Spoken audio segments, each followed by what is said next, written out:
আমি গরু মাংস রান্না করব আর এদিকে আলু দিয়েছি, আলুটা ভাজা ভাজা করে নিচ্ছি। আর এ পাশে কিন্তু আমার পেঁয়াজ কাটা আছে।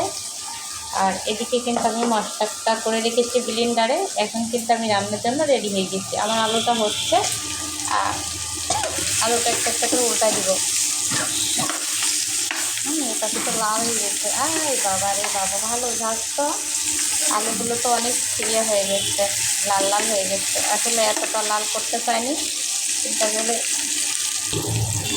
আসলে আমার আলুটা একটু বেশি লাল হয়ে গেছে, যেহেতু আমার ছেলে একটা ফোন আসছিল। তার ভালো, এরকম লাল হলে বেশি ভালো হবে, সমস্যা নেই। যাই হোক, আমি আরেকটু লাল লাল করবো। দেখেন আমার আলু ভাজা। আলু আগে ভেজে নিয়ে আমি গরু মাংস রান্না করব। সব হাতে মাখা করে আসলে গরু মাংসটা রান্না করব। তো সবাই দেখতে থাকেন আমার পুরো ভিডিও। আমার আলুটা ভাজা কমপ্লিট হয়ে গেল, আমি আলু ভাজাটা রেখে দেবো। এবার কিন্তু আমি মাংসগুলো দিয়ে দিব হাত মাখা করে।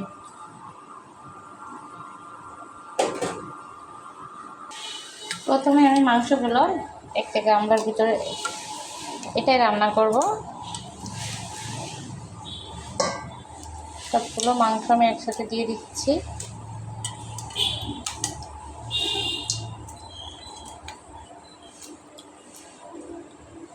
এখানে 2 কিলো মাংস হচ্ছে। আর এর পাশে দিয়ে দিব আমি পেঁয়াজ,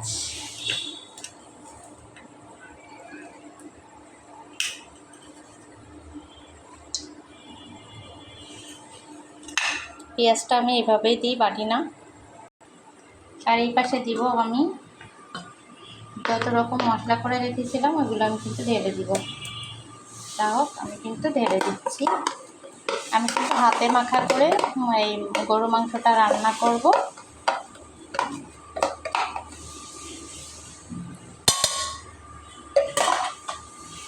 আমি এদিকে হলুদ দিয়ে দিব পরিমাণ মতো, যতটুকু লাগবে। আবারও দেওয়া যাবে হলুদ, কম হলে সমস্যা নেই, পরে দেওয়া যাবে। আমি দিয়ে দিলাম। আর এই পাশে কিন্তু আমি লবণ দিয়ে দিব পরিমাণ মতো। লবণ এটা হলেই হবে।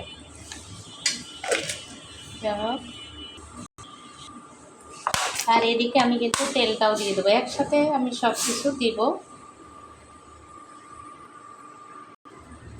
আর একটু তেল দিব, যেহেতু একটু বেশি তেল দিতে হয়। আমি হাতে নিব তেলটা। আমি কিন্তু তেল আমার মতো দিয়ে দিয়েছি। আমি 2টা ডালচিনি দেব। আমি কিন্তু 2 খণ্ড ডালচিনি দিয়ে দিয়েছি, কারণ ডালচিনি একটা স্বাদ লাগে, ডালচিনিতে আলাদা একটা স্বাদ লাগে। তো আমি এখন সবগুলো অ্যাডজাস্ট করে দিয়েছি, সেহেতু আমি কিন্তু হাত মাখিয়ে নাড়াচাড়া করে দেব। আরেকটা আমি এদিকে কিন্তু ভুলে 2 চামচ মরিচের গুঁড়া দিব, যেহেতু আসলে দেওয়া হয়নি।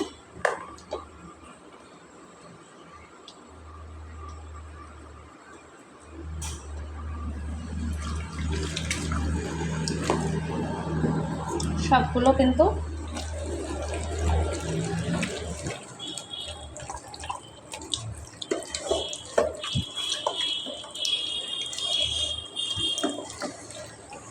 একসাথে আমি মিক্সার করে নিলাম ভালো করে।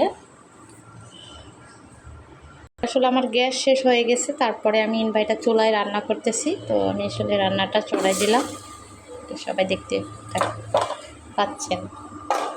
তো যাও, আমার রান্নাটা চলছে।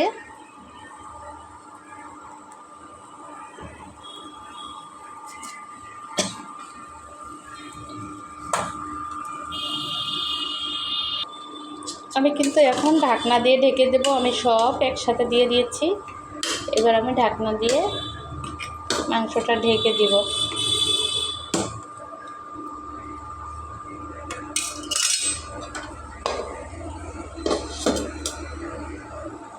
আমি 20 মিনিট 15 মিনিট অপেক্ষা করব। এখন আমি ঢাকনাটা খুলে দেখব কতটুকু হলো আমার রান্না। তো আসলে আমি হাত মাখা করে দিয়েছিলাম, তো মাংস দিয়ে অনেক পানি বেড়ে গেছে। এই পানিতে কিন্তু আমার কষানো হয়ে যাবে। এই পানিতে আমার কষানো হয়ে যাবে মাংসটা। আর আমি আবারও ঢেকে দিব, পানি যখন থাকবে না তারপরে আমি ঝোলের পানি দেব।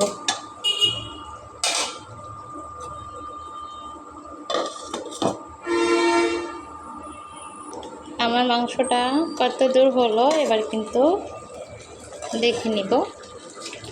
তো মাংস দিয়ে ভীষণ সুন্দর একটা স্মেল, গন্ধ বেরো হচ্ছে, আর কালারটা অনেক সুন্দর আসছে।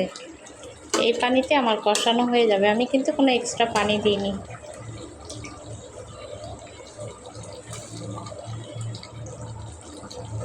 আর এদিকে তো আলু ভেজে রেখেছি, এটা পানি একেবারে শুকায় আসলে আলুটা দিয়ে দিব মাংসের ভিতরে, আবার ঢেকে দিলাম।